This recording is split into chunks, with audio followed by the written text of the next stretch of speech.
Hey guys, happy Columbus Day, if that's something you celebrate anywhere other than America.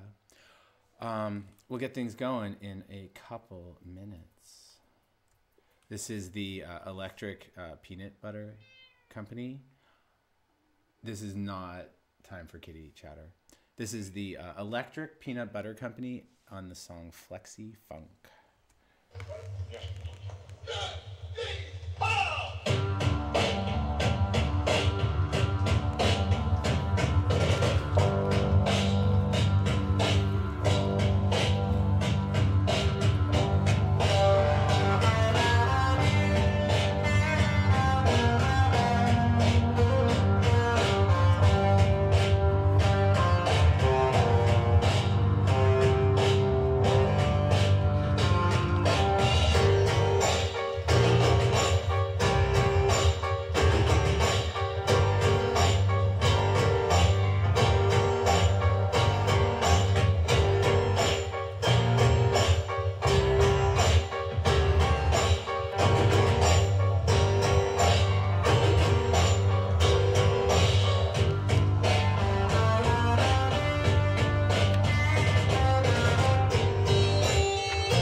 Could have vetted this song better, I'm sorry. Like, it was that was all right. That was all right. That could have been better, but you know, a little peanut butter company never hurts anybody. Okay, so I've decided, shush. Okay, so last show there was a I think I received prophecies. You guys couldn't hear them, which is, you know, both an unfortunate technical idiocy on my part, but also, you know, one can input significance into anything they want to. So shush. So I would like to put prophecy into what was said to me, into the secrets that were revealed to me, and the manifest ways in which I can improve myself and how I, you know, gesticulate and propagate and promulgate on the internet. And one of the things is he was like, the voice of God said to me that, you know, I need to be more consistent in my existence and appearance on the internet, which is sometimes difficult for me because I'm not a very internet enabled device. But so I'm going to take that. And inconsistency also comes. Let's read more Playboy party jokes. So this is May 1977. Don't bother me when we're reading Playboy's party jokes. You know how I get. You know how I get. Go somewhere else. Okay.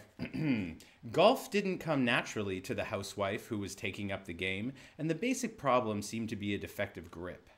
I'm afraid this may be putting it crudely, Mrs. Wallingford, said the frustrated teaching pro, but I suggest you take hold of the club as you would your husband's erect organ.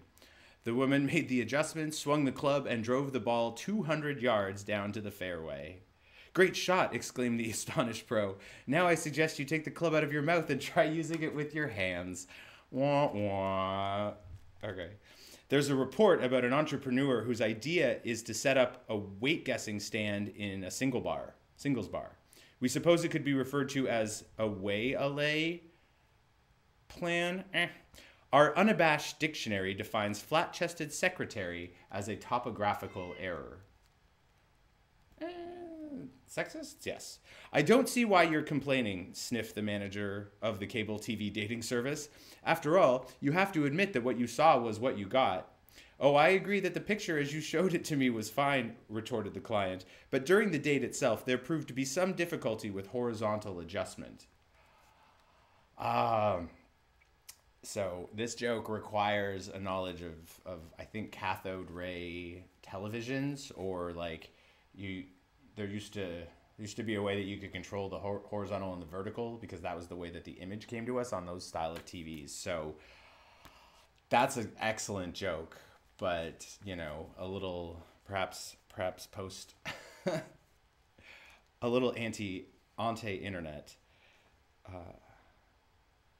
The wife of a young Sea Captain Gray. Oh, fuck. Limericks. Okay. The wife of young Sea Captain Gray, deprived of her absent mate's lay, found a dildo of wood could be almost as good, so she's happily pining away. Ha. Excellent. Good. I love it. I don't know much about Russian history, the perky little teenager confided to her best friend, but last night I at least found out why they decided that Peter was great. Like Peter, her friend, or Peter, the word for penis? Like she had sex? I don't get it. Or like I get one of two possibilities. They're okay. A tiny and exceptionally homely man had just dropped his shorts when his small daughter opened the door and walked into the bedroom. Well, you know, too many porns seem to have this as a theme. I have nothing more to say on that. A tiny and exceptionally homely man had just dropped his shorts when his small daughter opened the door and walked into the bedroom. "Mommy, Mommy," she cried, pointing to her father's disproportionately ample endowment. "What's that?" It's Daddy's secret weapon," said the woman. "If it weren't for what you call that, young lady, you wouldn't be here in this room right now. And neither," she added ruminatively, "would I." You exceptionally homely man who's also tiny. Aw. Well, you know. Use your assets. You got a kid. It's a secret weapon, whatever. Perhaps you've heard of the poor fellow whose unfortunate pissing trajectory earned him the nickname Tinkle Toes. Ooh. "In the dining car, they seated me with this nicely built broad," the man at the bar was telling his drinking companion. "And after dinner, we had a few in the club car, and well, we ended up in my compartment. Afterwards, she told me how good it had been, but then she burst into tears. 'My husband is the most wonderful man in the world,' she sobbed, 'and here I am making love with a perfect stranger.' She talked about her wonderful life with that guy in such moving terms that I ended up crying too." "A distressing picture," commented the listener. "What happened then?" "Nothing startling," answered the storyteller. "All the way to Cincinnati, we just kissed, fucked, and cried." Kissed, fucked, and cried. It's more of like an Aesop's, morality tale. Don Juan muttered, "Luscious Marie," was ripe for seduction by me. I employed Spanish fly, but her virtuous cry made me switch to abrupt Spanish flee. Because he's Don Juan. All right. Like this, what does Spanish fly? You must be able to still get it. I think it's just a natural thing, right? One fellow we know maintains a special register of particularly accommodating girls. He refers to it as his blue, BLEW, blue book. So you needed to be reading that one, obviously. Last joke from May 1977. Son advised the male chauvinist father on the young man's wedding day. There are only 3 things you have to do to handle a woman. Show her you're the boss, prove to her you're a man, and assert your independence.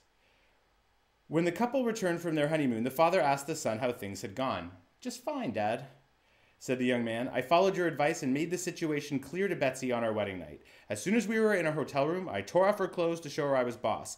Next, I tore my own clothes to prove to her I was a man. And then I leapt into bed and jacked off to assert my independence. That one's pretty good. Okay, so there's a piece on, where'd it go? Shush.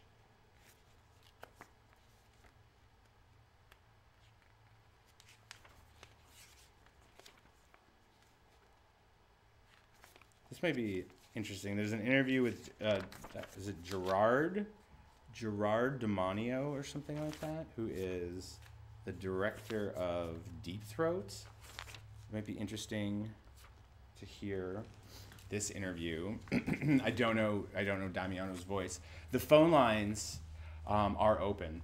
1-866-10-6663 is the number. Oh my God, everything's a fold out in this book, including the stereo.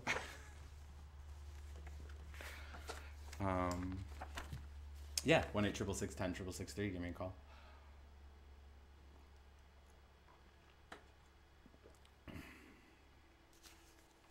Okay. The public first heard of filmmaker Gerard Damiano when his comic Pay-On to Fellatio, Deep Throat, was released in 1972. And given Screw Magazine's first 100% Peter Meter rating, that film has gone on to become one of the longest running and largest grossing motion pictures in history. It has also resulted in some obscenity indictments and convictions, notably that of veteran porn performer Harry Reams, who played the psychiatrist who diagnoses Linda Lovelace's misplaced clitoris. Damiano, meanwhile, has made other films, including The Devil and Miss Jones, great, The Story of Joanna, excellent, Let My Puppets Come. Why haven't I heard of this? Okay, excellent, see, learning. And most recently, Odyssey. On a visit to the West Coast, he was buttonholed by freelance writers Joseph Black and Lana Lloyd, to whom he granted this interview. And we're going to read the interview. Because, like, you know, lots of things can become canon.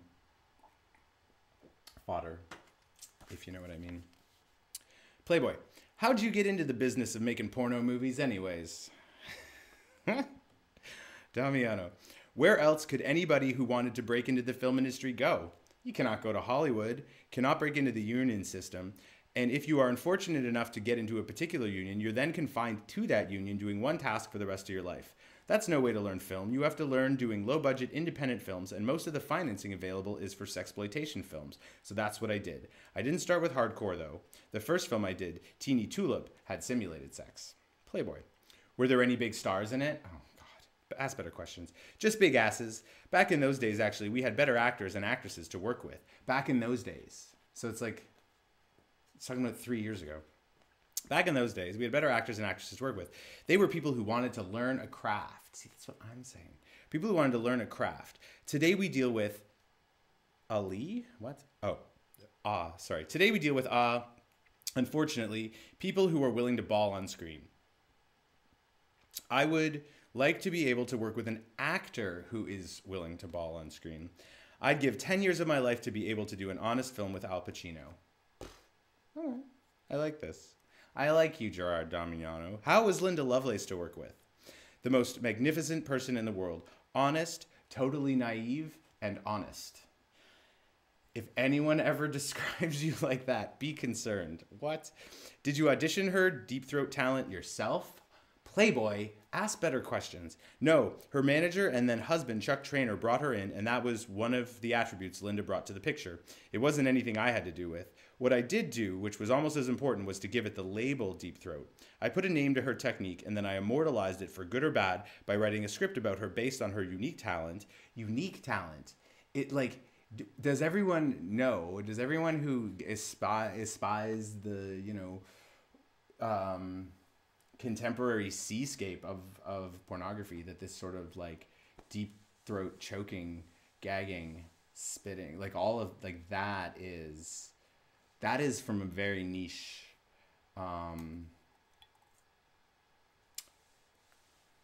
type of sort of BDSM that has mainstreamed itself. And I guess this was the start, but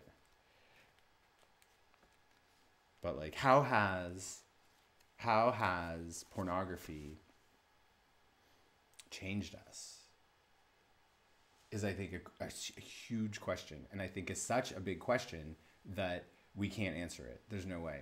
Just like, it's like an atheist just saying to them, like, disprove God, and they'll come up with a few things, but none of it will effectively do it. It's like one of those like rooted core things in us that we don't realize how much our mental programming and understanding of sexuality has been affected by pornography. So it's just like, you know, we should continue reading this.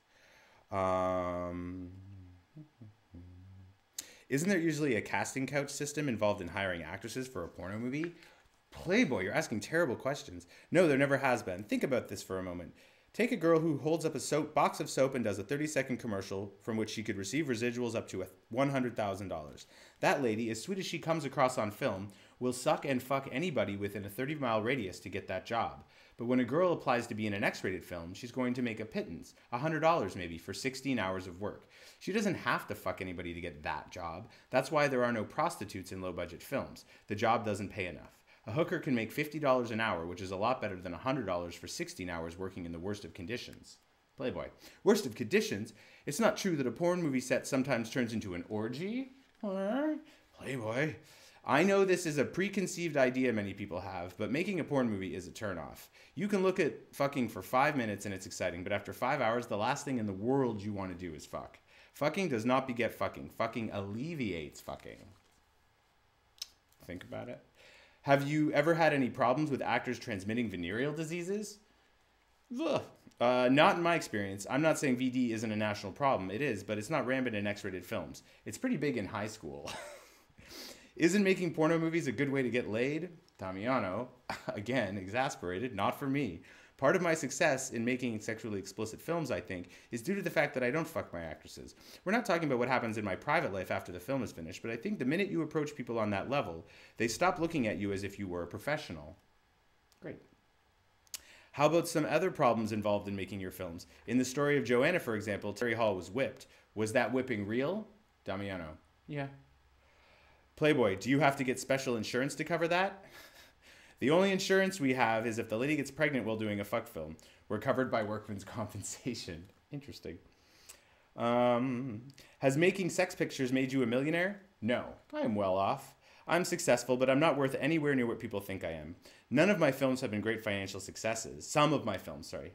But that doesn't mean I made a lot of money on them, because the mob made most of the money on Deep Throat, if I recall correctly. That brings up, Playboy, that brings up a story we've all heard that you were forced to give up your rights to Deep Throat because of threats on your life from the mafia.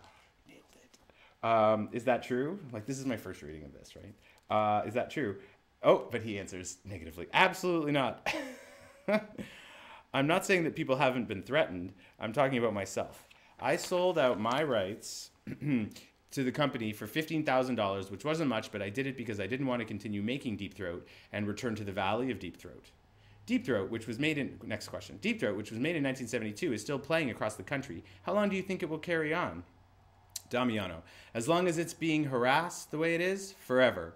If they had left it alone, by the time it probably would have died its own natural death. To have a film like Deep Throat become one of the all-time top-grossing motion pictures in history is ridiculous. Do you have a guilty conscience about having created it, or are you a religious person? I'm Catholic. I believe in God, though I do not necessarily believe in organized religion. We're like two peas in a pornographic pod, Gerard and I. I do not think that anything I've done as a filmmaker has gone against God's will. Making Deep Throat was not a mortal sin, right? He just answered that question. I'll let you know 20 years from now. I'll send you a telegram from where they send me. Okay, well, that was fun.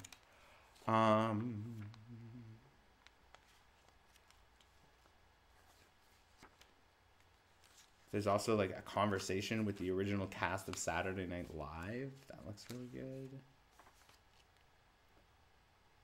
But like not something to read right now. And then on page 90, if I recall, the extended male orgasm. I don't know. If anybody wants to call in and use epithets, we could do that. I am like more ready for the language now.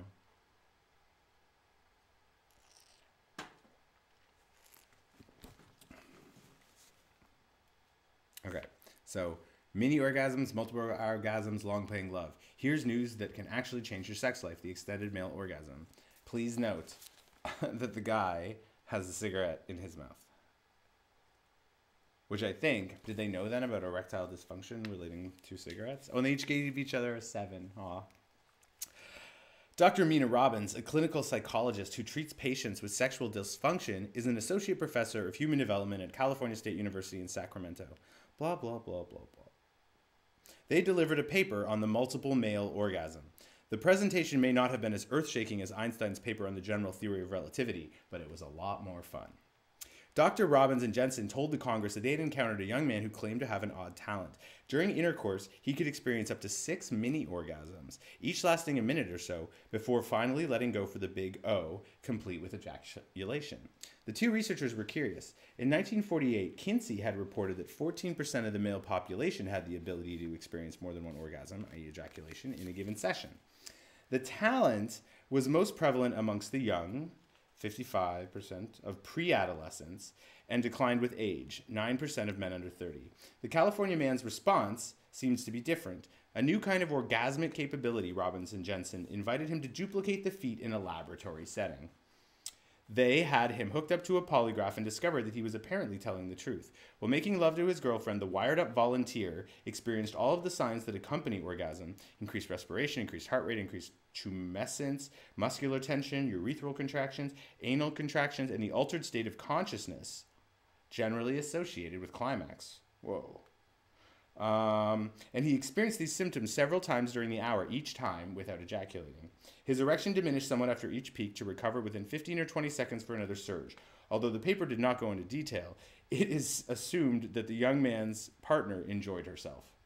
Robbins and Jensen felt that they were onto something. Subsequently, they observed 14 other men, blah, blah, blah, who all had the same ability. All of the men claimed that preliminary peaks were pleasurable, though they find ejaculatory orgasm was definitely the primo ultimate reward.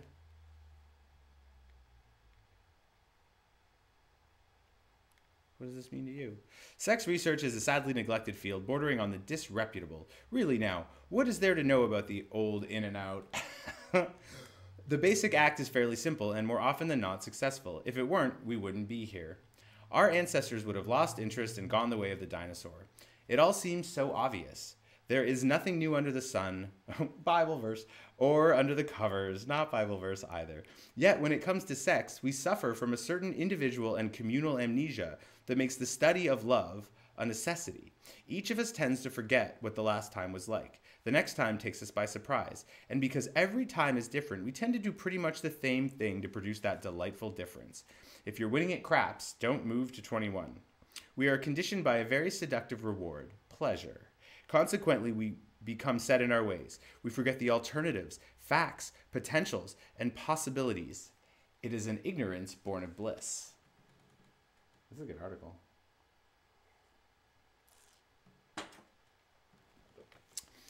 When a researcher does discover, or shall I say rediscover something, the news causes a shift in our attention. Have you heard the latest? Potential equals imperative. Once a phenomenon becomes public knowledge, private experience soon follows. Witness the thirst for oral sex that followed Deep Throat, or the wave of casual bondage that followed Alex Comfort's The Joy of Sex. A few months ago, word reached Playboy that 2 Californians had discovered or rediscovered a new sexual response. the multiple male orgasm. Seems there was some debate on the exact nature of the beast. Having nothing better to do, I decided to cover the story. After hours of pleasures-taking research, I have come to the following conclusion. It's not new, but it's not bad. I wouldn't kick it out of bed. This is my report. Try it. You'll like it.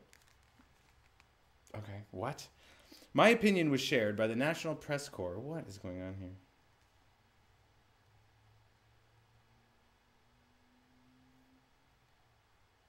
Let's do this part. The first, a short history of the orgasm. In the beginning, man came and women didn't. Nor did she expect to. Her duty was to lie back and think of England. This is a ridiculous start to your history. Two, to endure until she could ask, "Are you finished?" Then, in the early part of this century, some enlightened soul drafted the Erotic Rights Amendment. Not only could women vote, she could also experience orgasm. And if she didn't, it was somehow your fault. With time and the intense study of marriage manuals, a balance was reached. His and hers most of the time. Then Masters and Johnson, if you watch the show Masters of Sex, then Masters and Johnson raised the stakes. Woman was suddenly insatiable, capable of 50 or more orgasms in a single session. The queen for a night applause meter did not have a top end. The question became not, did you come, but how often, and is that enough? The man endured until he could ask, are you finished? What's wrong with this picture? The assumption that an orgasm is a noun, something that you give your partner, like flowers or furs. When sex is goal-oriented, it is easy to keep score, to measure success. Yeah. Either you deliver the product or you don't. Sex. Instead of being infinite and protean, is simply good or bad. Sex is not a noun, but a verb. It is an action, like eating or talking, that a person can enjoy without being self-conscious. The most intriguing aspect of Robbins and Jensen's paper, that orgasm or pleasure is not a scarce commodity to be rationed, one to an erection. Just imagine infinite credit. Who wouldn't like to be a big spender? If nothing else, Robbins and Jensen seem to offer a model for mature sex. The multiple erection orgasm, ability noted by Kinsey, belongs to the young, but then they need it. The gift seems to be nature's way of compensating for premature ejaculation, a condition that is most prevalent among males 17 to 26. I don't know about that causality, but it doesn't matter if you come fast when you can come again. Nature provides the grace period in which a young man can learn about sex. By the time he reaches 30, he is less likely to experience multiple erections in a given session. He knows what he is up to and acts accordingly. Indeed, if he experiences more than one orgasm on an erection, or more than one orgasm in a night, he may become alarmed. It might be love. The Robbins-Jensen paper is a declaration of independence. Ejaculation is not the sole arbiter of pleasure in a relationship. For years, men have gone to bed with a sign that reads, "The fuck ends here. No more. We are not the prisoner of our orgasm. Now, getting there is all the fun." This is really well written. I like this. But it might be going on for too long. 232. Oh, you got a whole other page.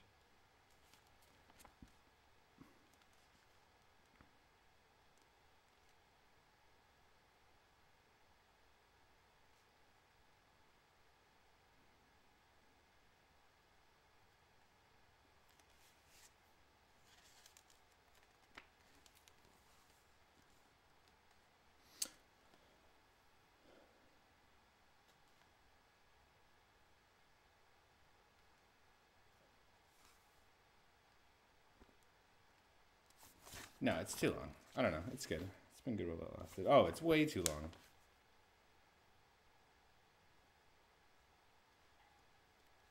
So that's good. That's good to know that orgasms can be understood as gods, sort of.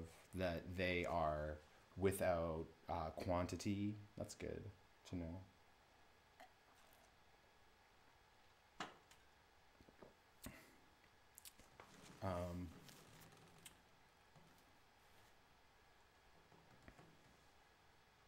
I don't think it gets into into any sort of like training system or anything like that. So.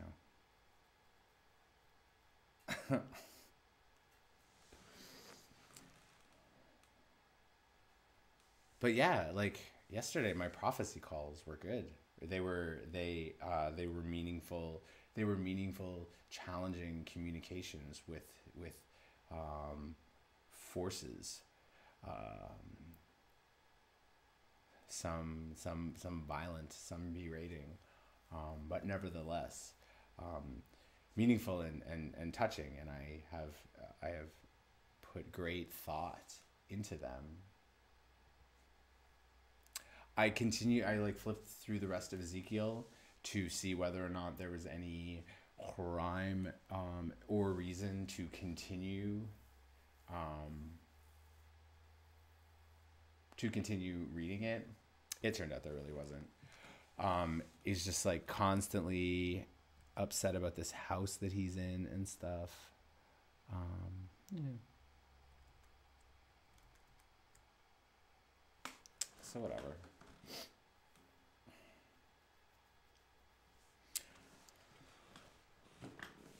Oh.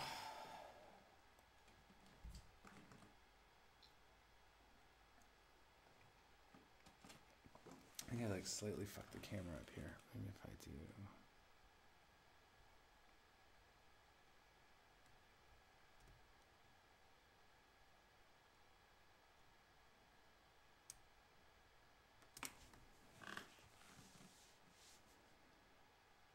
How's that better? How's that better? Just like cut it. Just like drop it. People can figure out those are sixes. There we go. That's how you just have to sit up straighter is all you have to do. Okay. All right, well there we go. Minor technical challenge solved.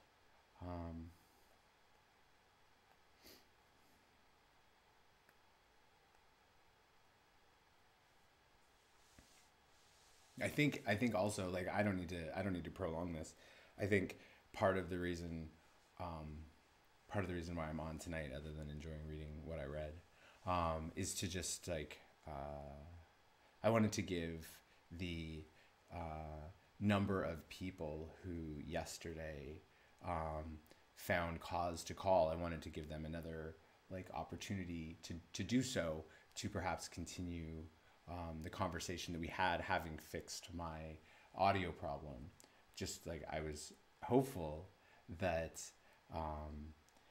you might show yourselves in a way that is recorded and audible for others, but like, you know, it's that Looney Tunes like frog situation where to the one construction worker, I think he's like, "Hello, my baby, hello, my honey," singing and stuff with a tap dance.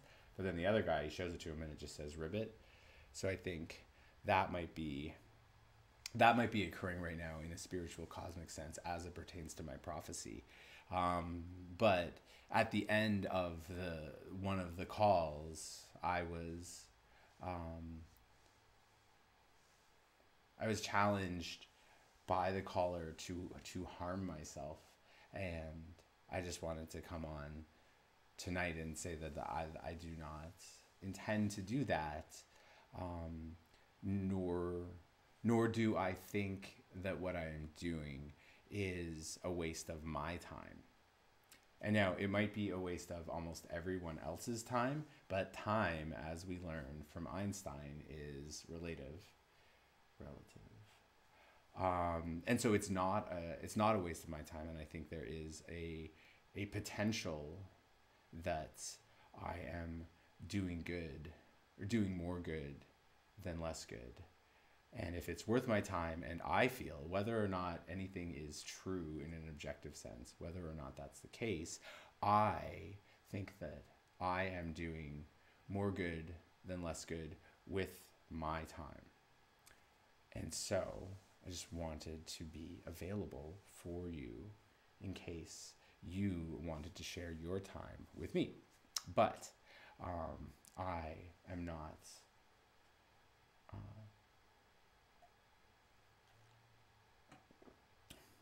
I'm not otherwise like bubbling with things to say.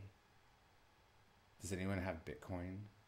Do you think if I set up like a Bitcoin wallet for donations, do I have any are Bitcoin supporters, are they more or less likely to be disciples of Dirty Jesus? I think more. So I think we should be transitioning our mindset to this non-government value structure. I hesitate to call it a currency. I know everyone likes to call it cryptocurrency, but it's just it is an entity. It is a finite entity of numbers that people have decided to associate monetary value with it, but it is, other than at that point of exchange, it's not the same thing at all as money. um, it's like you're buying confidence that the internet will continue to grow. And if the internet continues to grow, your Bitcoin will continue to be as valuable, or maybe more so. Um, and to mine Bitcoin, here's the hook. Here's why I think Bitcoin is actually awesome. To the way in which Bitcoin is sustained beyond whether or not anyone's willing to trade it for an amount of money is that people have substantial money invested in mining rigs, which are just simple computers that just help compute numbers, which is all Bitcoin is. That's it. It's just stupid. They just come up, they just like pick the random number, and all these computers try to pick the random number, and one of them gets it. And then if they get enough of them or something, they get rewarded, and they get rewarded with a Bitcoin, which has monetary value. And the hope is that the amount of money it costs them to power these computer rigs they have in terms of cooling and electricity and all that stuff does not exceed the amount of money they get for their mining actions. And so that just essentially keeps increasing the size of the internet. So if the reserve currency of Bitcoin is that the internet won't shut off. As long as the internet doesn't shut off, you can have faith that your number exists and you don't lose your password and you don't whatever. As long as the internet doesn't shut off, you can have faith that it'll exist. And faith is a very substantial part of any value system, including currency. You know, you have to have faith that that dollar bill you're doing cocaine with can be unrolled, ideally not at the bodega the next day as you're trying to jostle enough coin to get yourself, rolling papers. Just like, who knows? I just came up with that on the spot. I have no personal experience.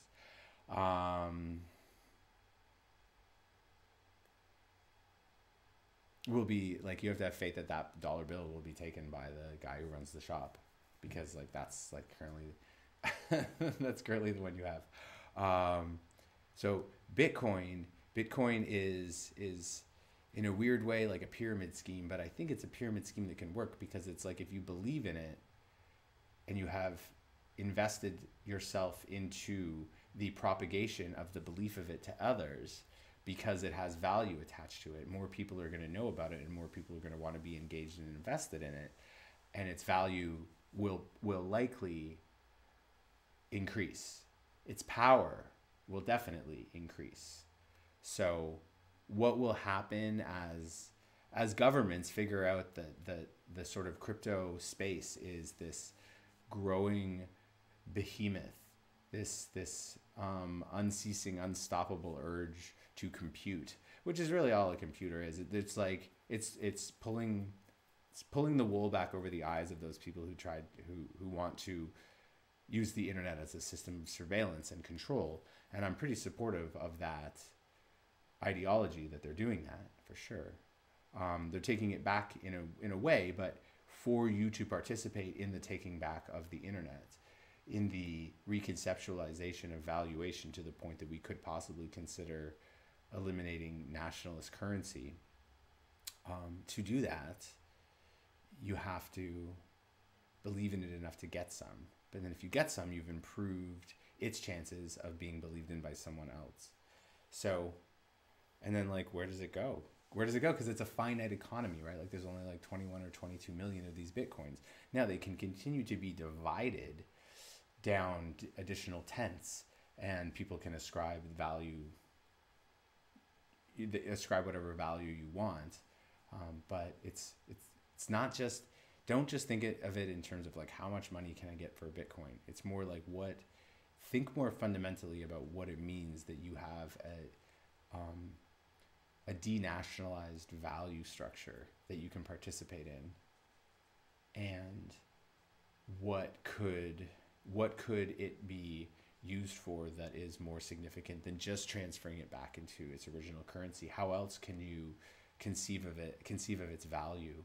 How else can you conceive of using it as a form of relationship, barter, or currency? I don't know. I think Bitcoin. I think if I were a richer man, I would definitely consider just having one. And I know it's like thousands of dollars at this point, but if I had one, I would feel like a bit of a better dirty Jesus. And don't get me wrong, like I don't feel like a bad dirty Jesus right now either. I feel pretty content in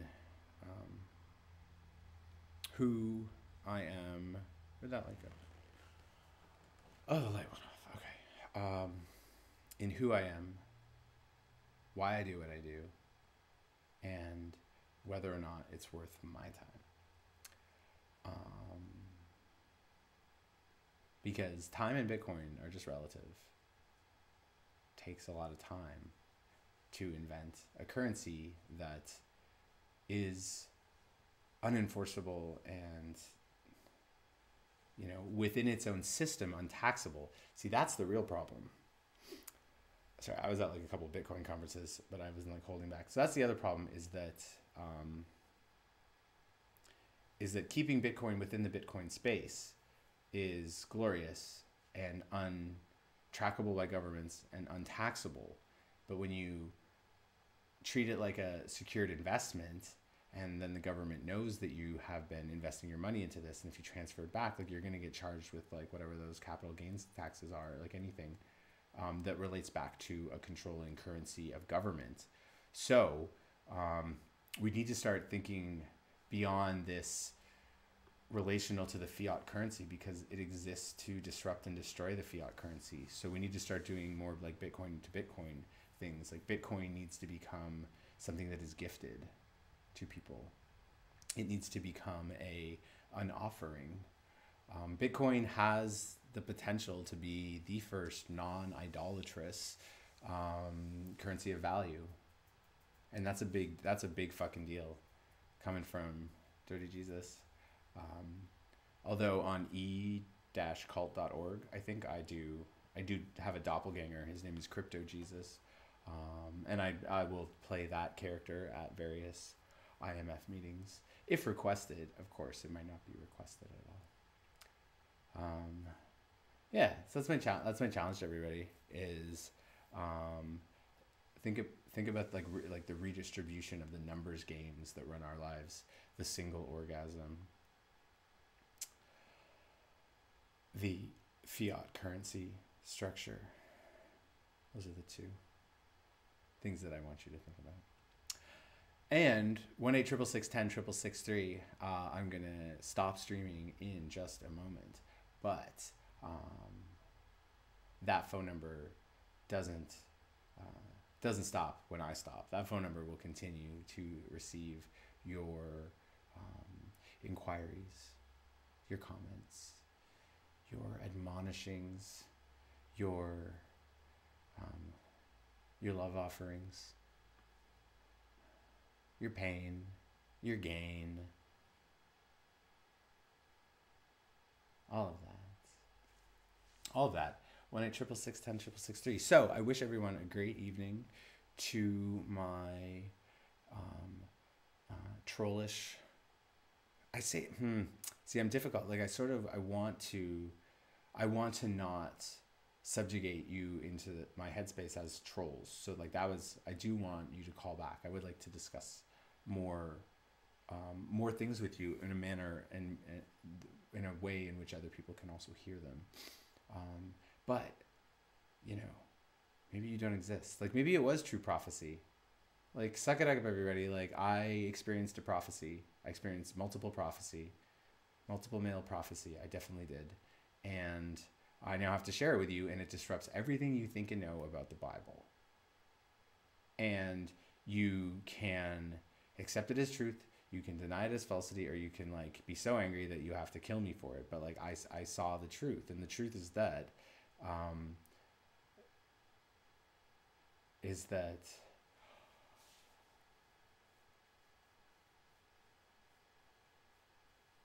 Yeah, that's the end of the sentence. The truth is that to be unpackaged and unraveled more later, but like, can't do it. Can't like let the prophecy out all at one time. Do you know how many pages Ezekiel is? It's a lot of pages, and it's almost like he keeps repeating the same thing over and over.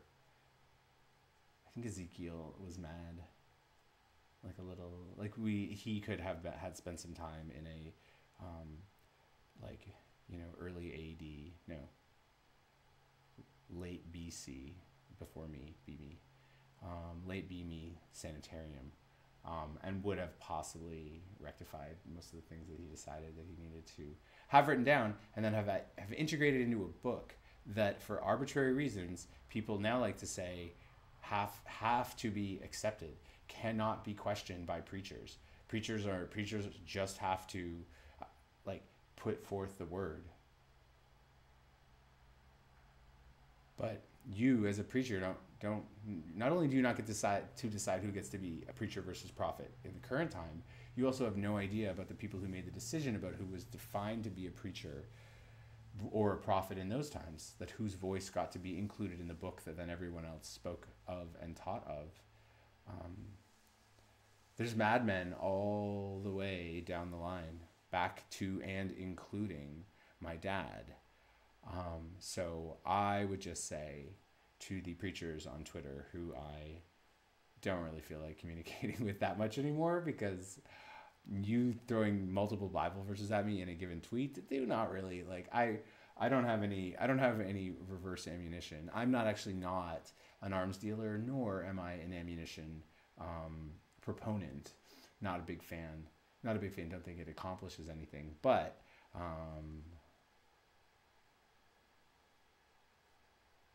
I do not think that it is my role as a preacher to respect the Bible.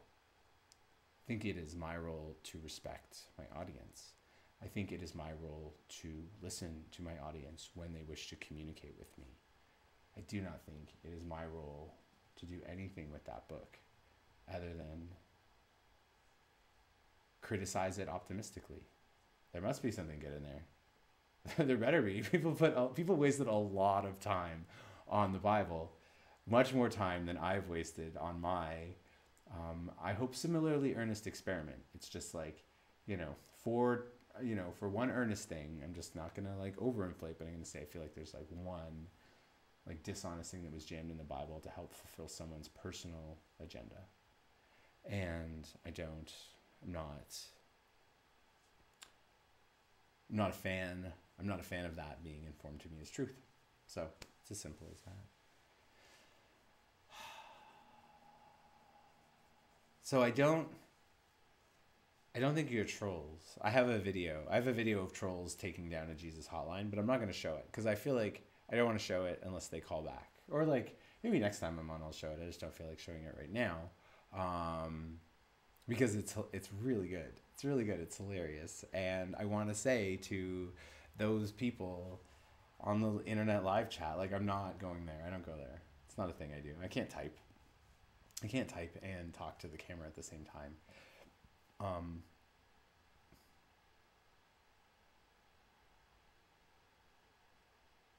Yeah, like who I am is different than who they are. So if you are attempting to initiate some fervor within me, similar to what has been achieved in previous and other videos, come on.